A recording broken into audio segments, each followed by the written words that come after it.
Welcome back to Spoiler Free Wrestling, everyone, and AEW has one pay-per-view under their belt, 3 shows upcoming this summer, and a TV show scheduled to begin airing in the fall. Many fans are wondering what pro wrestlers we could see debut in the new promotion over the next year.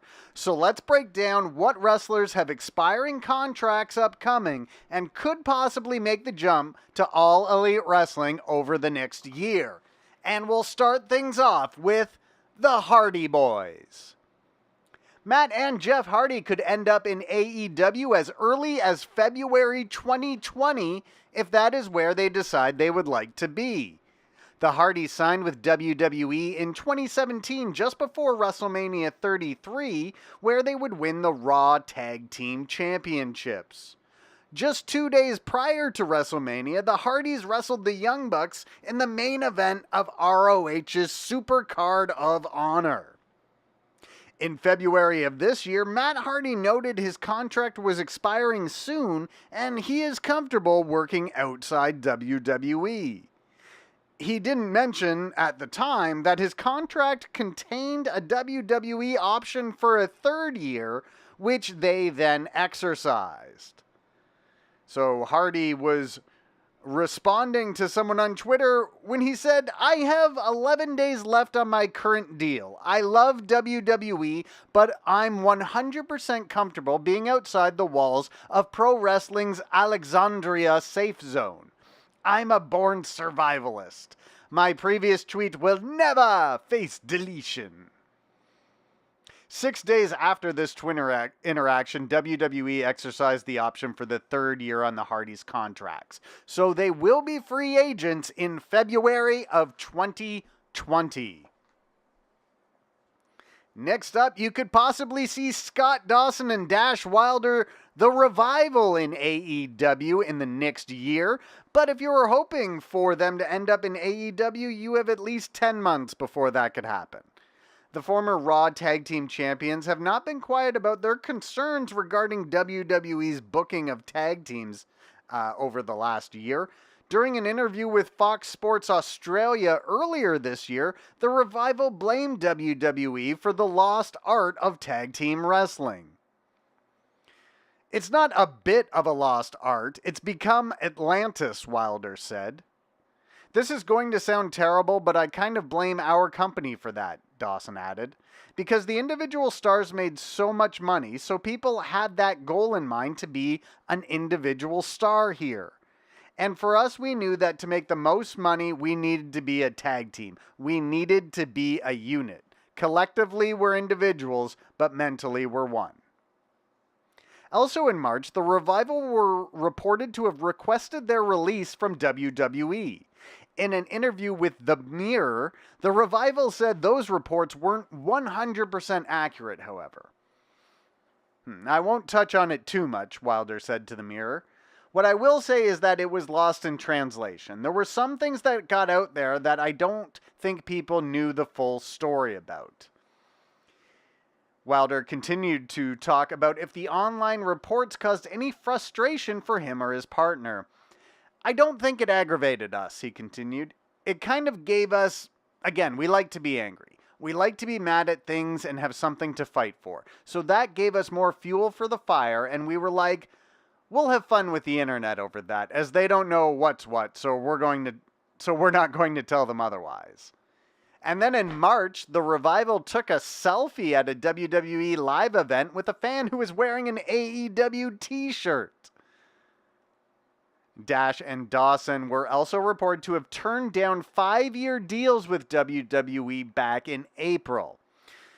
So their contractual status means that the Revival will likely be free to jump ship to AEW in April of 2020 or around WrestleMania next year. Next up is Carl Anderson and Luke Gallows, and of anyone mentioned in this video, Carl Anderson and Luke Gallows could be the most likely to appear in AEW before the end of 2019. Anderson and Gallows' WWE contracts expire in September, meaning they could be in AEW on time for the promotion's debut on TNT in October, depending on the exact wording of their deals with WWE. Now, in January, Anderson and Gallows each filed for several trademarks. Carl Anderson has filed to trademark his name, or his ring name, Carl Anderson. Talkin' Shop, Hot Asian Wife. That seems like a hard one to trademark, but he's filed to trademark it. And Machine Gun, his longtime nickname. Gallows has filed to trademark Doc Gallows, Big LG, Good Brothers, Good Brother, Biz Cliz, Sex Ferguson, and the original Good Brothers. So in March, Anderson and Gallows were reported to have turned down 5-year deals from WWE, and their reasons for doing so were covered in the Wrestling Observer. Here's what was written in the Observer. Many have not signed because they are waiting to see the lay of the land when their deals are up. For Gallows and Anderson, they'll have a far better idea in September about their next 5 years than now. So in September, if they want to, Carl Anderson and Luke Gallows could be AEW bound. Now, a couple of honorable unmentions of two wrestlers you likely won't see in AEW, and these are two who signed with WWE around the same time Anderson and Gallows did. I'm talking about Shinsuke Nakamura and AJ Styles. So both AJ and Nakamura jumped ship from New Japan to WWE in 2016, much like Anderson and Gallows did. However, neither Styles or Nakamura are reported to be heading to AEW anytime soon. Styles re-signed with WWE in March, and he sent the following tweet out to announce both his re-signing with WWE and his adoption of this new puppy. Then in an interview with Newsweek, Styles noted that the contract he just signed with WWE is likely the last contract he will sign for the rest of his career. Here's what he said to Newsweek. I can tell you that this contract that I've signed is my last. This is the perfect place for me to be. It's family oriented. I have no problem taking my family to the shows. It's a PG product, which I enjoy. I'm in the best place I can be for my career. Now, as for Nakamura, there is no official word on his re-signing with WWE at any point, and his contract likely would have expired around the same time as Styles' did, or could be around September with Anderson and Gallows' contracts are up as well. The only thing we know regarding backstage news about Nakamura possibly re-signing is Dave Meltzer of the Wrestling Observer sounds very confident that Nakamura is going to be staying with WWE. He was asked on Twitter about this back in April. Meltzer simply said he's staying. Now, we have no official word that Nakamura has re-signed with WWE. His contract was expected to expire sometime this year, and that's all we know regarding Nakamura's contract status, but it sounds as though some are confident that Nakamura will be staying in WWE. Next up, we have Luke Harper. And earlier this year, Luke Harper announced that he requested his release from WWE. He said, as of this evening, I have requested a release from WWE. The past 6 years have been a simply amazing journey around the world and back with lifelong friends and family. I am proud of it all and proud to say I shared the ring with my co-workers. This decision, as difficult as it was, feels right for myself and WWE. My goal in the future is to continue to grow as a performer and person and continue to make my family proud.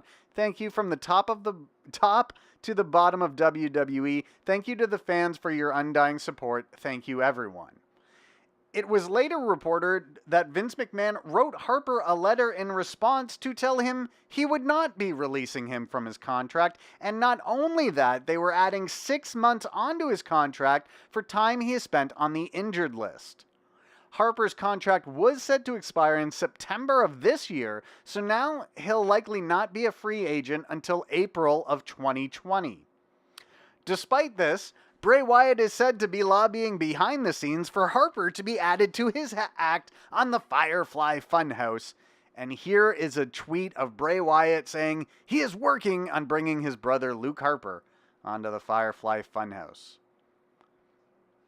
Next up, possibly headed to AEW sometime, is members of the Bullet Club, specifically key members of the Bullet Club, such as Tama Tonga and Bad Luck Fale, who are both founding members of Bullet Club, along with Carl Anderson and Prince Devitt. And of course, Tonga Loa, Hikuleo, and the Tongans. The possibility of these guys going to AEW exists. It's hard to picture guys like Tama Tonga or Bad Luck Fale leaving New Japan, but if AEW made them an offer they couldn't turn down, perhaps they would. And it's no secret that Tama Tonga would love to give fans the Bullet Club versus Elite angle they never really were given. Tama Tonga even offered to replace Pac against Adam Page at Double or Nothing recently. Hey, AEW Wrestling, I'll wrestle the Adam Page. I think Bullet Club needs to settle some not-so-old business. Now, in December, Tama Tonga tweeted out something which could use some reflecting on in hindsight. Just weeks before AEW was announced officially by those involved, Tama tweeted out the following. A little emoji with sunglasses. At Cody Rhodes, 2 ideologies, 2 different paths. Only the future holds the answer. I'll see you there, ninja. What was Tama Tonga referring to with this tweet that went out 2 weeks before Wrestle Kingdom? And so I guess like 3 or 4-ish weeks before AEW was officially announced. Now, if key members of Bullet Club, such as Tama Tonga or Bad Luck Fale, decided to leave New Japan for AEW, it could possibly happen around the beginning of the calendar year, although that's only speculation. New Japan often sign their talents to 1-year deals from Wrestle Kingdom to Wrestle Kingdom, but have been signing talent to longer deals as of late. So it's not clear when members of Bullet Club would be free to go, or even if they would go. But there would be a built-in angle for them immediately if they do decide to ever go to All Elite Wrestling.